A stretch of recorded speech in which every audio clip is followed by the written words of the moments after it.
like stats. I ain't trying to play for no stats. I'm trying to go win this game, boy. I'm trying to go win this game. Stats don't mean nothing. I'm from a place where if you get stats and you lose, that's pointless. Of course. I don't go home and get love for the stats. I gotta ask you a question, bro. And you could, if you don't want to comment on it, that's fine. Come on. What do you think about Russell Westbrook? He definitely gets stats. He chasing stats. But I think he's a hell of a player, though, man. I don't care what anyone says. You know how hard it is to get a triple double. It is hard. You know how hard it is to get triple, and he played hella hard. I know, bro, but I just think that sometimes he plays too quick. He tries to do too much. So this is how it started. It's the right kind of personality that works in the playoffs. And I've said this for years. Russell Westbrook's a stat patter in the regular season. He's going to win awards. He's not built for the playoffs. And for the third year in a row, I'm not a hater. And many like FS1's Colin Coward have been on the Russell Westbrook hate train for a long, long time now. Giving him the most valuable player trophy just enabled him. Oklahoma City enabled him. UCLA enabled him. The OKC media enabled him. The fans have enabled him. NBA media. And look, man, it's all good.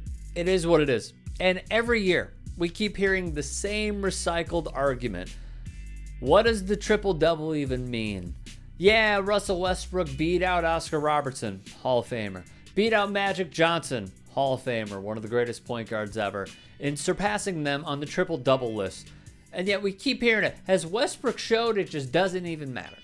And to that I say, if it were so easy, every NBA player would average a triple-double. It's not just right place, right time, or the ball bouncing your way like Earl Blaken's getting a rebound. Westbrook is skillful in many areas and just so happens to put up the numbers that reflect that skill set. However, because he lacks the offensive skill set in one particular area, which is jump shooting, his accomplishments and accolades and a Hall of Fame-worthy 13-year career just gets sidestepped. The point of contention is the shots he takes, when he takes them, and the reckless offense at times, which I'll get back to in a second. But when Karl-Anthony Towns brings an honest opinion in a Twitch interview, and he's asked about chasing stats, others in the NBA fraternity were pissed.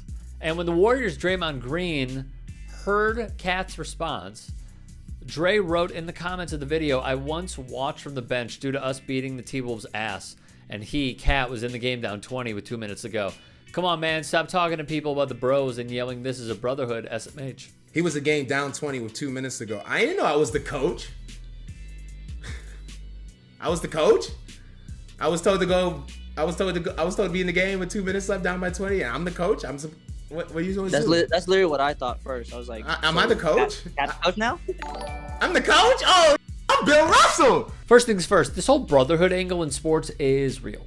So, yes, there are the we wear black and the Cavs Warriors finals shtick, but all these guys know each other and quite well. Unless there is real legit beef like Simmons Sixers beef, you're probably not going to get a ton unless it's like from Draymond Green. Second, and this is a deeply unpopular opinion, everybody chases stats. In 2018, when Klay Thompson set the NBA record for most threes in a game against the Kings, the argument could be made in what was a blowout that Klay was stat padding. Steph Curry 62 against Portland in January. Argument could be made for stat padding. Heck, the announcers a few games ago on the Knicks broadcast called for one of the NBA's replacement players on a 10-day to go chase a rebound. Jamal Murray once upon a time had 47 one night. And when they were up a ton with 4 seconds left, against the Celtics, he chucked a three as time expired, trying to get 50. The Raptors' Jason Capono, and this is true, wanted to maintain his ridiculous 51% mark from three, so over the final 51 games, he shot 0.6 threes a game. The point being this, Russell Westbrook is an incredibly polarizing player. You're either for him or against him. You either marvel at his feats, or you think it's BS and you think he sucks. Now, let me be clear. Westbrook's shot selection, never been phenomenal. We already know. His defense, whether it's against Jeff Teague or even recently against the Brooklyn Nets, at times he looks lost. Maybe he freelances. Maybe he awaits a rebound. YouTube highlights will show you one side of the coin, depending how you search for your confirmation bias. However, when he's focused, his defense is actually not bad. Still, there remains a theme. Why does it feel like the topic of stat padding only gets brought up by an individual when it appears to be a member of the NBA said party despises and tries to belittle and degrade? Because that is the theme. That's essentially what the NBA community does with Westbrook. They are sequestering him even when he goes one speed 100%. Whether that's a gift in some areas and a curse in others.